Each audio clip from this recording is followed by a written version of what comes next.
Museum to interview Mr. Ed Holzweg about some of the history of Collinsville, and he's agreed to talk to us today. And this videotape will be on file in the museum so we can study more of the history of Collinsville. Ed, have you got a middle name? Gustav. Gustav. Yeah. Edward Gustav Holzweg. Okay. That's right. And you're going to be 93? I was 93 on July the 5th. July the 5th. Yeah. That's wonderful. Yeah. Now, what was your dad's name, Ed? It was Gus.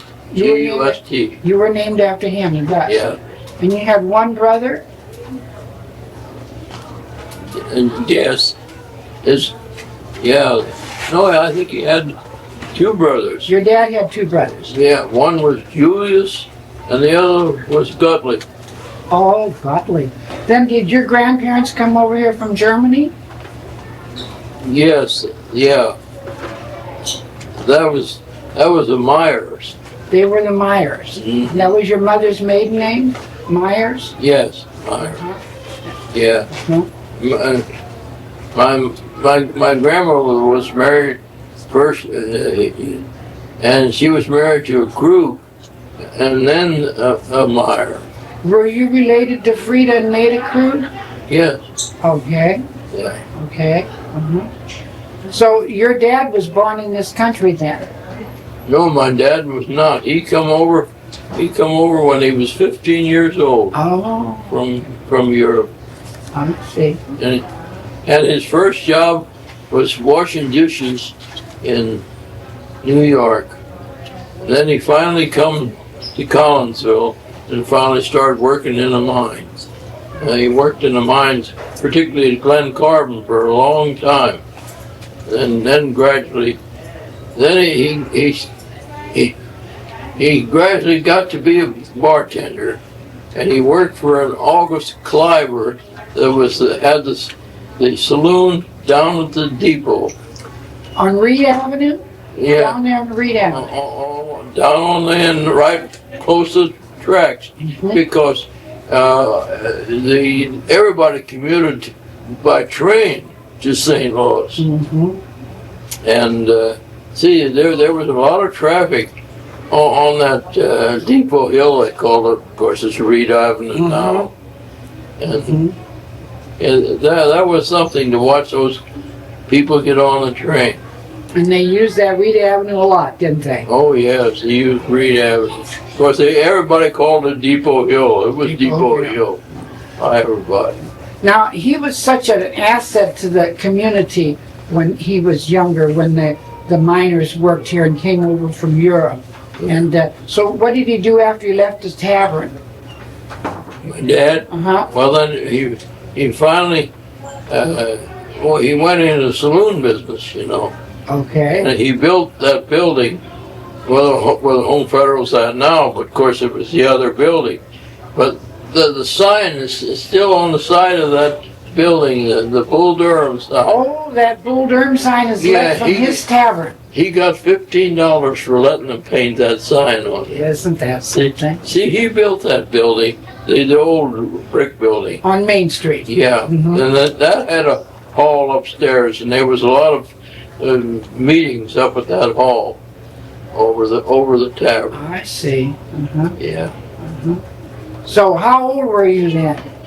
You were just a youngster? Just a youngster. Did you go to school here? Oh yeah. Yeah. Grade school? Well, of course I went through all the schools up and graduated from high school. High school. You remember what your class year was? 1918. 1918. Oh my. Can you remember anything special about that high school years? Well, there was I remember the principal was a man by the name of Orange, and he was real good. And I done real good at school. In fact, I must tell you a story. I was the meanest kid in school up until the 6th grade. Come on, Ed. And then in the 6th grade, there was a teacher, and by the way, she belonged to the evangelical church too. She gave me the darndest lamb Oh, he gave you a spanking, huh? Yeah, and from that time on, I got to be a real prize scholar. He straightened you out. Yes. In fact, when I graduated from high school, I was second in honor. Oh, that's wonderful. And I had more credits than anybody. I had 20 credits when I left. 20 credits. Now, I done a lot of work. did you graduate on the Miners Theater stage? No. No. No, we graduated outside. Outside. On the field, football field. I see. Uh-huh. Yeah. Uh-huh. Well, that's good. So you were in the class of 1918? 1918. Okay. Yeah. And then what did you do when you got out of high school? Well, my first job was in 1918 when I graduated, just before I graduated. I got a job at the First National Bank. And my first half a month that I worked there, I got $17.50. $17.50. And the next month, they paid me. I think the next month I got $30 for the whole month. That was big money in those days. Oh, yeah.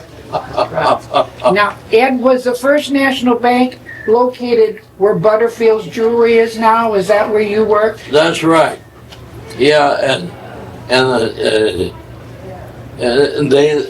that's right. That was where the First Of course, they were located there before, but just before I got into the bank, they'd remodeled it and fixed it all up. Okay. And that's how that looks like that Today, with the marble and the glass up above. And William L. Kemper was the cashier. He was a strict old man, but I don't know, somehow or other, him and me, we got along real well. We got along fine, and we done a lot of things and started a lot of things. And a lot of the forms they used was made up by Kemper and me. You designed it. And see, Esterline was working there too. Herb. Okay. But in those days, Herb wasn't the man he was not later on. He was still playing too. I see. He's still playing, and at night when we'd go to balance, he was practically always the last one that would show up. See, we balanced by putting everything together every night. And came out. Well, if we come within $1, we'll quit. Oh, I see. Now, I hear these stories about how your dad helped all these people get their steamship tickets for Europe and all that. Was he in the finance business, or was he still in the tavern? Well, he was still practically in the tavern, but then he gradually started an insurance business, and then he started selling real estate. And Dad had one motto, that he'd let anybody have money the first time, but if they didn't pay him back, then he'd never get any more. Oh, he learned the hard way, didn't he? Yeah, but he loaned money to Yeah, he helped so many people. I can remember. Yeah. You know, my grandmother came from Italy. And then of course he always got steamship tickets for him. Yeah, he'd arranged the transportation for him, didn't he? Where was that first insurance company at, on Main Street? Yeah, it was right over where Girding Drugstore was at, upstairs. Close to where your bank was. Yeah. Where you worked. Right. Yeah. And that's how you got into the real estate and insurance business? Well, yes. I was working in the bank, and then gradually Dad got into the savings and loan. He picked up the building loan, and Dr. Burroughs had it before. Okay, now is that Ray Burroughs' father? Yes. All right. And so Dad took that over, and it gradually grew and grew. And then in 1933, Dad says, "You got to quit the bank. You got to come over and help me." So that's when I quit the bank. I was first assistant cashier at the bank when I quit there. To go help your dad? And my dad, yeah. And Herb was still there at the bank? Oh yeah, then Herb went along, and he gradually worked up. And, of course, and Kemper died, you know, then they had to, I think Herb got to be the cashier then. At First National, which is now UMB Bank. Yeah, UMB, yeah. Uh-huh. The corner of Morrison and Main. Morrison and Main. Right. Okay. So then you gradually worked your business up to be Home Federal. That's right. Right? Yeah. Mm-hmm. And of course I got into some of the trade associations of the savings and loan. And I was president of the Savings and Loan of Illinois in 1937. 1937. That was an honor. President. Mm-hmm. And then I gradually went into the National Trade Association, and I visited all the different places I had to go to make speeches and go on. And you know, Wilma and I, we got to visit practically every place in the country. Oh, that was great. Oh, it sure was. In fact, I was in San Francisco 3 times. And I made 2 trips in a month to, what was it, I'm trying to think of the name. The big resort up in Michigan. But, Mackinac Island, right. where there's no automobiles. Yeah, I made 2 trips there in 1 month to attend meetings Uh-huh. with different people. Okay. And like I said, I visited, I was in practically all the 3 big hotels in Frisco, Mark Hopkins, Fairmont, and St. Francis. I was in all of them. Those were great days, weren't they? The only place I didn't get to visit was up in the Northwest. I never did get that part of it, but everywhere else in the country I've been, Wilma and Wilma got the advantage of it too. Sure. So sure. we really had a wonderful time getting around. When were you married to Wilma? What day? February the 3rd, 1929. 1929. And how many years now you been married? 60? 65. 65. Oh, that's wonderful. That's wonderful. Now, Ed, tell us about World War II. That was pretty rough times, wasn't it? World War II. Yeah. You were in the financial business then. That was a pretty rough time, wasn't It it? sure was, yeah. But 1929. I was in the bank at that time. And Gimper and I, we worried like the Dickens about whether we'd be able to open up. oh, that was the Depression you're talking about. Yeah, Okay. yeah. We finally got word from the government that we could open up, but that's the time the state bank had trouble, and we finally helped the state bank open up. You helped them open up. Yeah. That was good. Yeah. Those were rough times, man. Oh, they sure were. Yeah. Now, when we come up to World War II, you know, in the 40s, Yeah. was it rough then too? No, not too Not bad. too bad. No. That was okay, huh? No. Okay. Can you tell me, did you have a girlfriend before Wilma?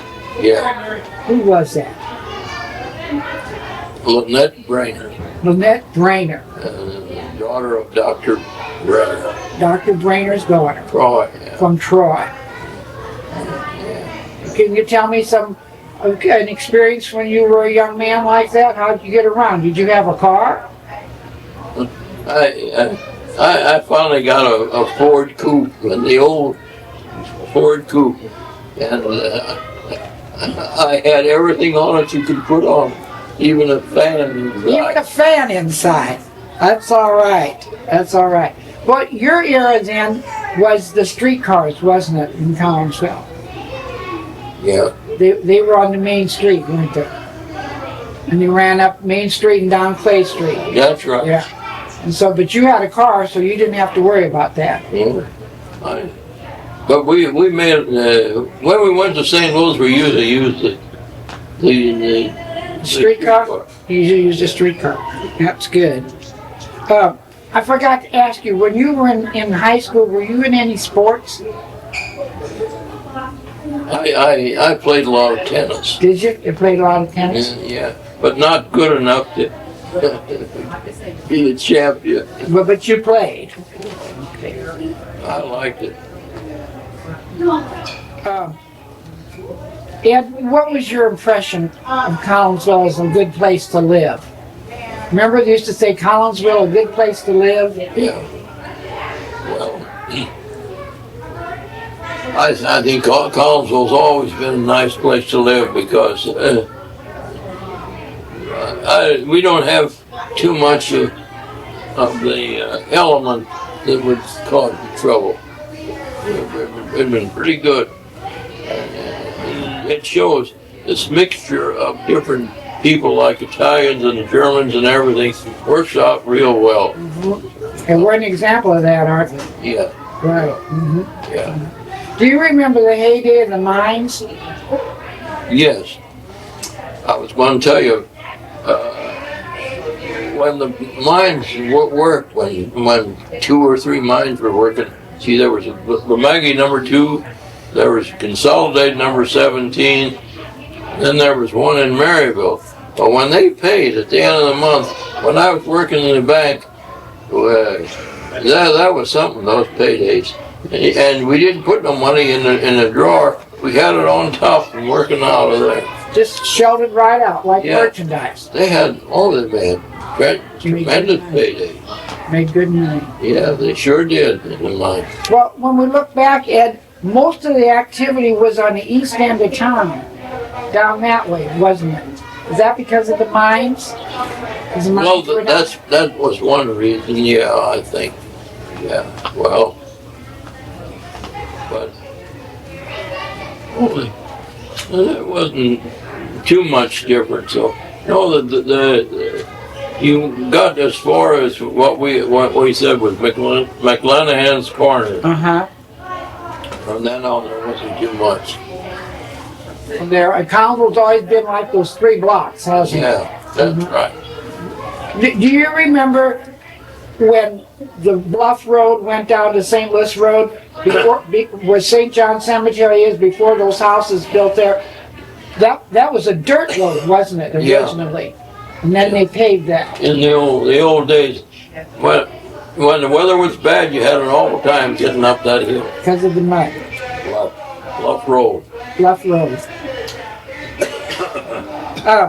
Ed, when you look back, when you were in the building and loan business, did we have a building boom in Collinsville of any kind? No, I don't think we did. It was just gradual building. Just people moving in as a resident community? Right. And it worked out pretty good that way. Yeah. Okay, now, did you belong to like Rotary or Lions Club or anything like that? I was a charter member of Rotary in 1945. In fact, I helped start the Rotary. And of course, I belonged to Masonic Lodge, all the Masonic Lodge. Oh, do you? All of them? Uh-huh. Yeah. Uh-huh. And, well, I don't know what else. Now, Ed, did you ever go into politics? School board? Oh, yes. I was on the school board, president of the school board for quite a while. And when I was president, when they built this new Webster, I knew Tom Kitchen real well. Mm-hmm. And when we floated that bond issue, it was Tom's help. I went to Chicago with him. We got the lowest interest rate of any bond issue. It was 1.9% is what those bonds sold. My goodness, 1.9%. Boy, you really got a deal there, didn't you? Oh, we sure did. That was Tom Kitchen helped on that because he knew quite a few people in Chicago. Now, he got to be city clerk, didn't he? Yeah. Uh-huh. Yeah. And there's another, the present post office, I helped start that. I got a hold of Congressman Price at that time. I made a couple of trips to Washington, Oregon, and I wanted him to take that whole half block You know, I just begged him to do it. You mean on Clay Street where the Masonic Temple is? No, this The is new one. The new one. The new one where Gowns used to be. Yeah, Okay. where Gowns used to be. I begged him to take that whole thing. They wouldn't take half of it. Now I wish they knew they wish they had it now. Yeah. That was one of the things. Then another thing was, you know where the telephone company's at? Yeah. Uh-huh. I sold the telephone company, that site there. The Maurers had 2 houses down there, and I made a couple trips to Illinois Bell and Chicago, and finally put that deal across. And they got quite a building there. Oh yeah, that was quite a building. Now that used to be Guernsey, that little sharp street in there, Yeah, right? Used to be Guernsey. yeah, and then let's see. And you know, the last thing I done was when they was trying to widen West Main Street down the hill. Did you want your cookies? Put them in my. Thank you. Okay. They needed easements. I got all those easements on both sides. You did. Now wasn't the Wilhelm home part of that too? Where Francis Wilhelm lived in that house right there was a... Yeah, I remember that, but that wasn't part of this deal. That wasn't part of this deal. No. Oh, I see. Yeah. Well, see, you really were influential in getting council where it is today. I done a lot of things, got a lot of things in Collinsville. Now let's talk about St. John's Church. You were influential in that church. That's where your father and mother went to church, right? That's right. You were raised in that church. That's right. Didn't your father and mother, were they in the first church, the original church? And then Yeah, the original church was all German. In fact, I was confirmed in German. I was the last one that was confirmed in German. Okay. 1950. And what about Mrs. Dunham? She was in that church too, wasn't she? Yeah. Josephine. Josephine Bernhardt. Uh-huh. That was her maiden name. Uh-huh. And she was, well, of course, she was a high school teacher. Mm-hmm. Oh, they were good friends of ours. We made a lot of trips with them. Did you really? Yeah. She's 100 years old this year. Then Same age as the church. September the 19th. Isn't that something? That's wonderful. Well, Ed, you remember the red brick church, the second church? Yeah. Built in 1908, I think. Yeah. You remember that one. Now, you were big in the Sunday school, weren't you? Yeah. Were you the treasurer? No, I was a secretary. You were the secretary. Yeah. And how many did we have back then? Well, we had an enrollment of over 500. And that was wonderful. And then you started a pin system, didn't you? Yeah. Tell us about that. Well, the pin system was for attendance. You had to have something to make these kids come every Sunday. So by giving them a little jewel pin, it helped keep the attendance up. And then some of them, they added bars on, didn't they, with the year? Yeah, it started out with a pin, and then the second year you got the wreath around the pin. And then the third year you got a bar, fourth year you got a bar, fifth year, even the sixth year, you got a bar. Now, do you remember when they added the hall on to the church? I think that was in the 20s, wasn't it? Yeah. They added that hall onto the back of the church. And then that hall was used by a lot of organizations, wasn't it? That's because there wasn't hardly any other place but the Miners Theater. That's right. Mm-hmm. And then they tore that building down and they built the one we've got now. So you've been in that church for a long time, haven't you? Oh, I sure have. Yeah. Yeah. And you worked hard. Brings back a lot of memories. Did you tell me you and Wilma used to count the money at home for something? Yeah. I mean, all the pennies and everything else, that was something. Every Sunday, that was Sunday afternoon, that was our job. And then keep our records for the attendance, Ed, do you have any friends that are still around your age?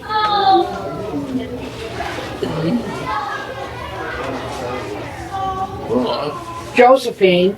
Is Josephine's one, done them for a she's a while. little Yeah. older than you, isn't Yeah. she? I don't have too many. No. You can see you're a ripe age, 93. Right. Right. Now, Ed, what do you think Collinsville will be like in 25 years from now? Well, I don't look for Collinsville to grow very fast, really. It's kind of It'll leveling always off. be, it'll always be a kind of a residential Mhm. community. It's kind of leveling off, isn't it? That's right. And so you've lived here almost all your life, haven't you? All my All life. your I was born in Collinsville. I was born, there was two little brick houses on Clay Street. Remember Blah House Tower? Yes. Well, they were right next to Blah House Tower. And in one of those little brick houses where I was born. That's where you were born. And then the house that was on across from Helen Keller's that you lived in, the brick house. Yeah. Did your folks live in that house too? No, That was your house. no, that was my house. Where did the folks live? Well, the folks, they lived 2 or 3 different places. Dad finally, his first frame building was on Aurora and Wickler. That was his first house. Oh.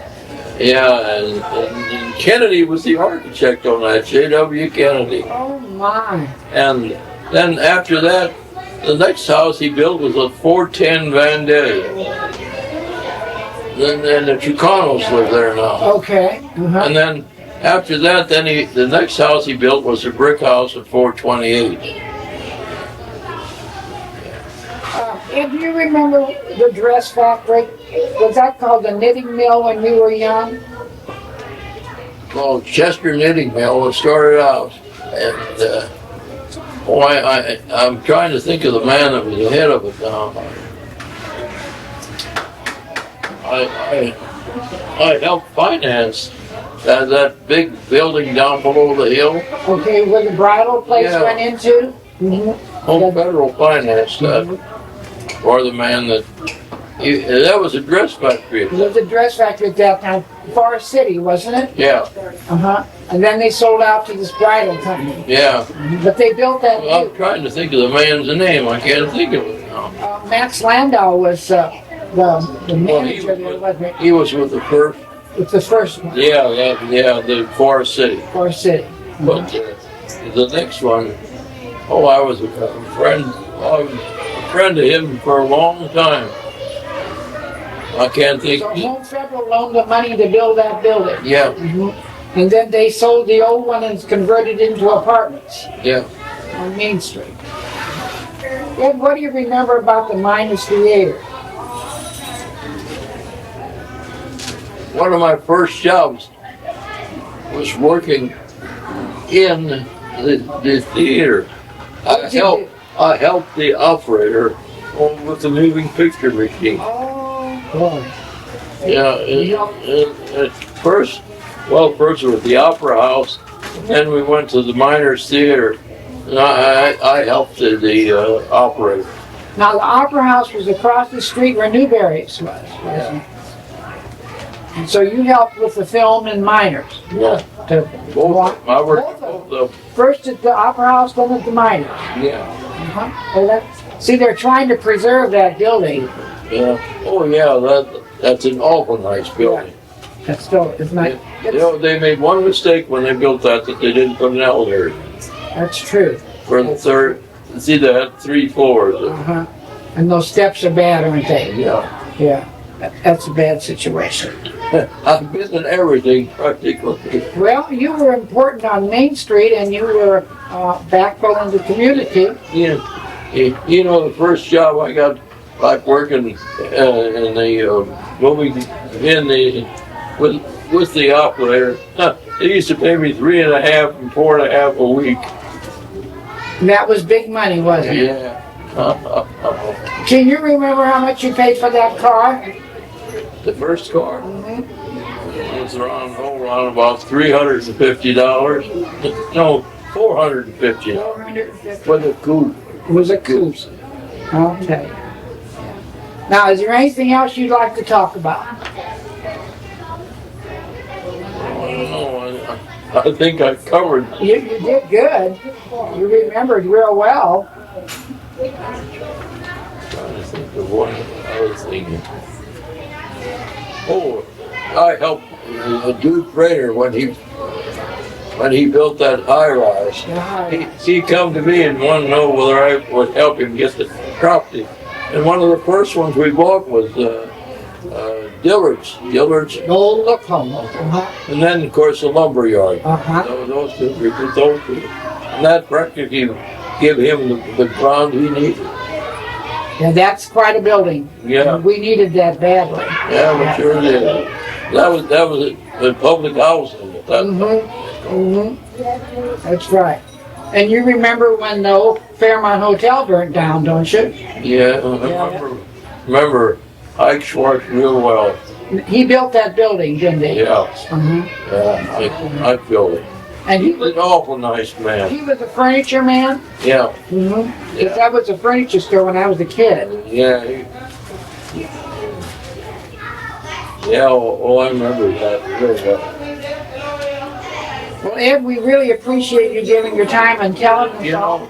You know the funny thing about it, that hotel changed hands a couple of times. Oh, it did? Yeah, and finally, Kurt was in the drugstore there, and it looked kind of bad. And I said to Kurt, you better get out of here. I think they're going to have a fire soon. Oh. That's exactly what it was. Now, Mrs. McCormick had her travel bureau in there at one time, too. People that owned it by the name of Mrs. Benson.